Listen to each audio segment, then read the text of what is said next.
ሰላም ጤና ይስጥልኝ የሀገሬ ልጆች። በዛሬው የአፋን ኦሮሞ ትምህርታችን ከንኤኙ የሚለውን የአፋን ኦሮሞ ጥያቄያዊ ቃል ወስደናል።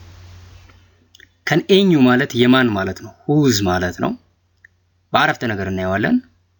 ቆጴቺ ከንኤኙቲ፣ ጫማው የማን ነው? ሁዝ ሹዝ ኢዝ ኢት። ሁዝ ከንኤኙ የማን። ኮንኮላቲቺ ከንኤኙቲ፣ መኪናው የማን ነው? ሁዝ ካር ኢዝ ኢት። ሁዝ ከንኤኙ የማን። እንግዲህ የማን ነው አይደለ? የማን ነው ነው የሚለው እንግዲህ በአፋን ኦሮሞ ጣ በሚለው ቃል ነው የሚወከለው። ግን ሰምታይምስ ቲ እንደ ጣ ያገለግላል፣ ነው እንደማለት ያገለግላል። ከንኤኙቲ የማን ነው። ኮንኮላቲች ከንኤኙቲ፣ መኪናው የማን ነው። መኒ ከንኤኙቲ፣ ቤቱ የማን ነው? ሁዝ ሃውስ ኢዝ ኢት።